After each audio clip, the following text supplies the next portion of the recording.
Hello साथियों, आप सभी का डामर क्लासेस के यूट्यूब चैनल में हार्दिक स्वागत है। आज हम भारत के जीके में भारत का इतिहास का अध्ययन करेंगे। तो चलिए क्लास को स्टार्ट करते हैं। भारत का इतिहास उत्तर में हिमालय से लेकर दक्षिण में समुद्र तक फैला यह उपमहाद्वीप भारतवर्ष के नाम से ज्ञात है, जिसे महाकाव्य तथा पुराणों में भारतवर्ष अर्थात भरतों का देश तथा यहाँ के निवासियों को भारतीय अर्थात भरत की संतान कहा गया। भारत एक प्राचीन कबीले का नाम था। प्राचीन भारतीय अपने देश को जम्बूद्वीप अर्थात जम्बू जामुन वर्षों का द्वीप कहते थे। प्राचीन ईरानी इसे सिंधु नदी के नाम से जोड़ते थे, जिसे वे सिंधु न कहकर हिंदू कहते थे। यही नाम फिर पूरे पश्चिम में फैल गया और पूरे देश को इसे एक नदी के नाम से जाने लगा। यूनानी इसे इंडे और अरब इसे हिंद कहते थे। मध्यकाल में इस देश को हिंदुस्तान कहा जाने लगा। यह शब्द भी फारसी शब्द हिंदू से बना है। यूनानी भाषा के इंडे के आधार पर अंग्रेजी इसे इंडिया कहने लगे। विंध्य की पर्वत श्रृंखला देश को उत्तर और दक्षिण दो भागों में बांटती है। उत्तर में इंडो यूरोपीय परिवार की भाषाएं बोलने वालों की और दक्षिण में द्रविड़ परिवार की भाषाएं बोलने वालों का बहुमत है। भारत की जनसंख्या का निर्माण जिन प्रमुख नस्लों के लोगों के मिश्रण से हुआ है वे इस प्रकार है: proto Australoid, palaeo Mediterranean, Caucasoid, Negroid तथा और मंगोलाइड। भारतीय इतिहास को अध्ययन की सुविधा के लिए 3 भागों में बांटा गया है: प्राचीन भारत, मध्यकालीन भारत, आधुनिक भारत। सबसे पहले इतिहास को 3 भागों में बांटने का श्रेय जर्मन इतिहासकार क्रिस्टोफ सेलियर्स को जाता है। प्राचीन भारत इतिहास के स्रोत।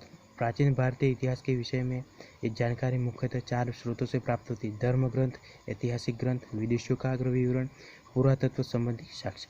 धर्म ग्रंथ एवं ऐतिहासिक ग्रंथ से मिलने वाली महत्वपूर्ण जानकारी।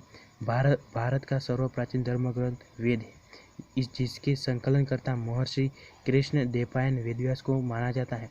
वेद वसुधैव कुटुंबकम का उपदेश देता है। भारतीय परंपरा वेदों की नित्य तथा अपौरुषेय मानती है। वेद 4 है: ऋग्वेद, यजुर्वेद, सामवेद एवं अथर्ववेद। इन 4 वेदों को संहिता कहा जाता है। ऋग्वेद ऋचाओं के क्रमबद्ध ज्ञान के संग्रह को ऋग्वेद कहा जाता है। इसमें 10 मंडल, 1028 सूक्त, वाक्य पाठ के 11 सूक्तों सहित एवं 10,462 ऋचाएँ हैं। इस वेद के ऋचाओं के पढ़ने वाले ऋषि को होर्ती कहते हैं। इस वेद से आर्य की राजनीतिक प्रणाली, इतिहास एवं ईश्वर की महिमा के बारे में जानकारी मिलती है। विश्वामित्र द्वारा रचित ऋग्वेद के 3रे मंडल में सूर्य देवता सावित्री को समर्पित प्रसिद्ध गायत्री मंत्र है। इसके 9वें मंडल में देवता सोम का उल्लेख है। इसके 8वें मंडल की हस्तलिखित ऋचाओं को खिल कहा जाता है। चातुर्वर्ण्य समाज की कल्पना का आदि स्रोत ऋग्वेद के 10वें मंडल में वर्णित पुरुष सूक्त है, जिसके अनुसार 4 वर्ण ब्राह्मण, क्षत्रिय, वैश्य और शूद्र आदि पुरुष ब्रह्मा के क्रमशः मुख, भुजाओं, जंघाओं और चरणों से उत्पन्न हुए हैं। धर्मसूत्र 4 प्रमुख जातियों की स्थिति, व्यवसायों, दायित्वों, कर्तव्यों तथा विशेषाधिकारों से स्पष्ट विभेद करता है। ऋग्वेद के कई परिच्छेदों में प्रयुक्त अदन्य शब्द का संबंध गायने से, यहाँ अदन्य या अगण्य, ईसा पूर्व एवं ईस्वी। वर्तमान में प्रचलित ग्रेगोरियन कैलेंडर, ईसाई कैलेंडर, जूलियन कैलेंडर ईसाई धर्मगुरु ईसा मसीह के जन्म वर्ष कल्पित पर आधारित है। ईसा मसीह के जन्म के पहले के समय को ईसा पूर्व कहा जाता है। ईसा पूर्व में वर्षों की गिनती उल्टी दिशा में होती है। जैसे महात्मा बुद्ध का जन्म 563 ईसा पूर्व में एवं मृत्यु 480 ईसा पूर्व में हुआ, यानी ईसा मसीह के जन्म के 563 वर्ष पूर्व महात्मा बुद्ध का जन्म एवं 483 वर्ष पूर्व मृत्यु हुई। ईसा मसीह की जन्म तिथि से आरंभ हुआ सन ईस्वी सन कहलाता है। इसके लिए संक्षेप में लिखा जाता है। ईस्वी को लैटिन भाषा के शब्द एडी में भी लिखा जाता है, जिसका अर्थ in the year of Lord Jesus Christ. Vincent अर्थात आर्थर स्मिथ ने प्राचीन भारत का पहला सुव्यवस्थित इतिहास अर्ली हिस्ट्री ऑफ इंडिया 1904 में तैयार किया। इस पुस्तक के 1/3 भाग में केवल सिकंदर का आक्रमण वर्णित है। इसमें भारत को स्वेच्छाचारी शासन वाला देश कहा गया है, जिसे ब्रिटिश शासन की स्थापना से पहले कभी राजनीतिक एकता का अनुभव नहीं हुआ था। उन्होंने लिखा है, वस्तुतः भारतीय इतिहासकारों का सरोकार शासन के एकमात्र स्वरूप तानाशाही से ही है। वामनावतार के 3 पगों के व्याख्यान का प्राचीनतम स्रोत ऋग्वेद है। ऋग्वेद में इंद्र के लिए 250 तथा अग्नि के लिए 200 ऋचाओं की रचना की गई है। प्राचीन इतिहास के साधन के रूप में वैदिक साहित्य में ऋग्वेद के बाद शतपथ ब्राह्मण का स्थान है। यजुर्वेद यजुर्वेद सस्वर पाठ के लिए मंत्रों तथा बलि के समय अनुपालन के लिए नियमों का संकलन यजुर्वेद कहलाता है। इसके पाठकर्ता को यजुर्वेद कहते हैं। यजुर्वेद में यज्ञों के नियम एवं विधि विधानों का संकलन मिलता है। इसमें बलिदान विधि का भी वर्णन है। यह एक ऐसा वेद है जो गद्य एवं पद्य दोनों में कौन सा यजुर्वेद। सामवेद, साम का शाब्दिक अर्थ है ज्ञान। इस वेद में मुख्यतः यज्ञों के अवसर पर गाए जाने वाले ऋचाओं मंत्रों का संकलन है। इसके पाठ्यकर्ता को उद्धारती कहते हैं। इसका संकलन ऋग्वेद पर आधारित है। इसमें 1810 सूक्त है जो प्रायः ऋग्वेद से लिए गए हैं। इसे भारतीय संगीत का जनक कहा जाता है। किसको? सामवेद को।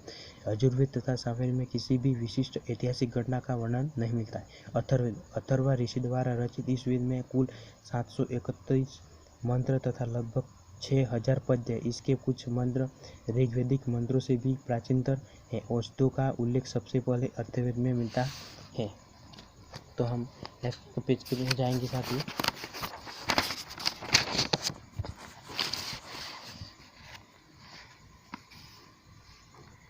ऐतिहासिक दृष्टि से अथर्ववेद का महत्व इस बात में है कि उसमें सामान्य मनुष्यों के विचारों तथा अंधविश्वासों का विवरण मिलता है। पृथ्वी सूक्त अथर्ववेद का प्रतिनिधि सूक्त माना जाता है। इसमें मानव जीवन के सभी पक्षों, ग्रह निर्माण, कृषि की उन्नति, व्यापारिक मार्गों का गहन खोज, रोग निवारण, समन्वय, विवाह तथा प्रणय गीतों, राजभक्ति, राजा का चुनाव, बहुत से वनस्पतियों एवं औषधियों, शाप, वशीकरण, प्रायश्चित, मातृभूमि, महात्म्य आदि का विवरण दिया गया है।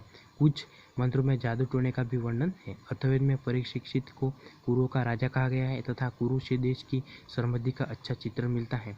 इसमें सभा एवं समिति को प्रजापति की 2 पुत्रियां कहा गया है। वेदों की भी यही कई शाखाएं हैं जो वैदिक अध्ययन और व्याख्या से जुड़े विभिन्न दृष्टिकोणों का प्रतिनिधित्व करती हैं। शाकल शाखा ऋग्वेद से जुड़ी एकमात्र जीवित शाखा है। यजुर्वेद को शुक्ल यजुर्वेद और कृष्ण यजुर्वेद 2 शाखा में बांटा गया है। माध्यान्हिदी और काण्व शुक्ल यजुर्वेद अथवा वाजसनेय संहिता की शाखाएं हैं। कृष्ण यजुर्वेद से जुड़ी शाखाएं काटक, कनिष्ठल, मैत्रायणी और तैत्तिरीय है। कौथुम, रामायणी एवं जैनिनी या तलवकार सामवेद की शाखाएं, अथर्ववेद की शाखाएं शौनक और पेपिलाद है। सबसे प्राचीन वेद ऋग्वेद एवं सबसे बाद का वेद अथर्ववेद है। तो साथियों, आज की क्लास हम यहाँ पर समाप्त करते हैं। कल हम ब्राह्मण, आर्यज्ञ तथा उपनिषद का अध्ययन करेंगे। Thank you.